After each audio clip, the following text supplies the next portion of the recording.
Here's your wrestling news for May 17th, 2023, and we're kicking off today with Seth Rollins, who for over a decade has been one of the most significant names on WWE's main roster and has been part of some of the biggest feuds.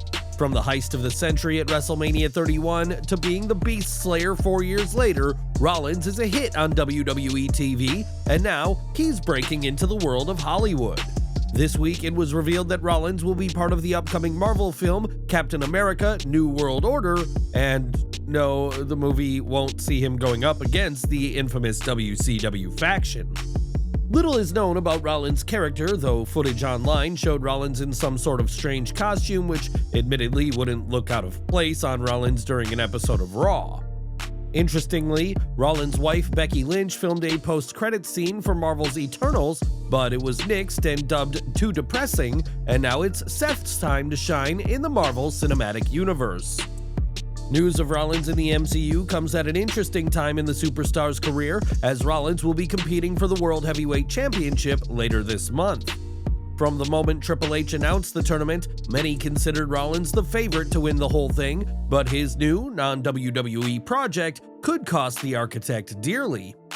WRKD Wrestling reports that while people in WWE are happy for Rollins to be cast in a Marvel film, it has left some hesitant to make him World Heavyweight Champion. The reason behind this is that if Seth starts getting more film roles, then it may result in him taking time off from WWE, which would result in fans seeing less of the World Heavyweight Champion.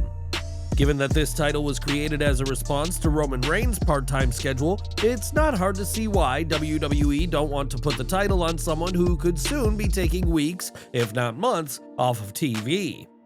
With that said, Rollins remains the betting favorite to win the World Heavyweight Championship. And do you think it'll be Seth or AJ Styles who leaves Jeddah with the gold? During this week's Raw, Becky Lynch laid out the challenge to Trish Stratus for a match at WWE Night of Champions, and the match between the two is coming far sooner than expected. When news of a feud between the two first broke earlier this year, it was reported that their match wouldn't be happening until SummerSlam, but a showdown this summer remains a possibility. That's according to Fightful Select, who report that WWE's plan, at least since the start of this feud, has been for Lynch and Stratus to feud past Night of Champions later this month. While a rematch is expected to happen at SummerSlam, WWE could also have the two wrestle at Money in the Bank when the popular event comes to the UK on July 1st. Stratus has said that the reason for her heel turn is that while Becky is praised as a trailblazer for women's wrestling, the Canadian legend feels that she's never received her due credit. For Trish, Night of Champions will be her first singles match since 2019 when she lost to Charlotte Flair, but it by far won't be the last, according to WWE's plans. It's been less than 3 months since news broke that WWE were to be acquired by Endeavor in the biggest change in the history of the promotion. Earlier this week, it was reported that the deal was being finalized under the name New Whale Inc., but that this wasn't a permanent name, and we now know more about WWE's future plans. As CNBC were the first to report, the new company, consisting of WWE and UFC, will be named TKO Group Holdings and will operate under the TKO banner on the stock exchange. Ari Emanuel, the CEO of Endeavor, is set to assume the role of CEO for TKO Group, while Vince McMahon, the controlling shareholder in WWE, will be executive chairman of TKO. The two will both sit on TKO's board of directors, with 6 names coming from the Endeavor side of things, while 5 people will be appointed from WWE. WWE's merger with UFC is expected to be finalized later this year, despite some legal challenges, and we'll have to see how TKO Group Holdings does in this new era for pro wrestling. Over to AEW now, as the company has had a lot of things go right for them over the years, but one thing that isn't on that list is Fight Forever. It's been close to 3 years since the game was announced, and the project has faced multiple setbacks and delays, but the game's release could be drawing very near. As a video shared online shows, there are now achievements that players can collect in the new game, and typically a game uploading its achievements means it's very close to being released. Sean Ross Sapp of Fightful Select adds that according to sources at Yuke's, AEW's game developer partner, an announcement is expected to be made soon, but no exact date was confirmed. There is speculation that the release may coincide with the upcoming AEW New Japan Pro Wrestling Forbidden Door crossover event, which is due to take place in Canada next month.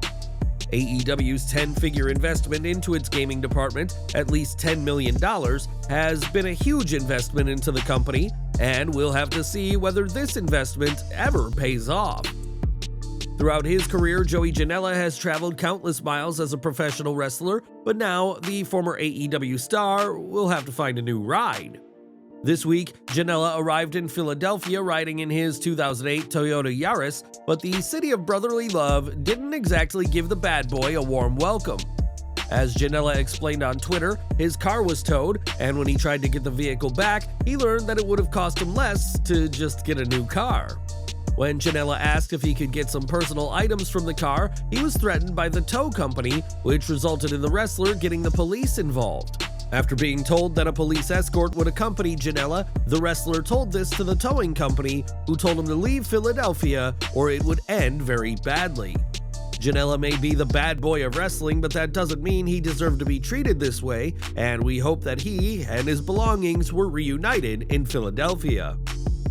Over to AEW now, as last December, a lawsuit was doled out by Composite Effects, the production company behind the mask of Luchasaurus.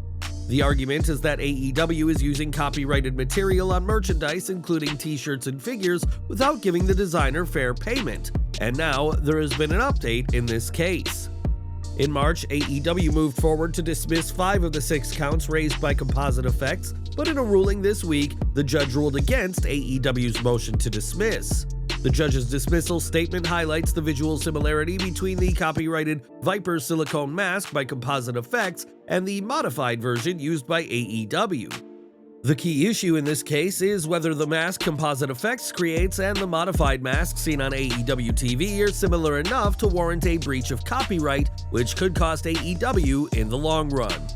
Despite AEW's best efforts, this legal battle isn't over and could soon see the inside of a courtroom, and we'll keep following this case for further updates. In September 2022, Pat McAfee began a hiatus from WWE in order to work with ESPN on their popular College Game Day show. McAfee's history as an NFL punter made him an excellent correspondent for the show, but now McAfee will have a bigger role with ESPN.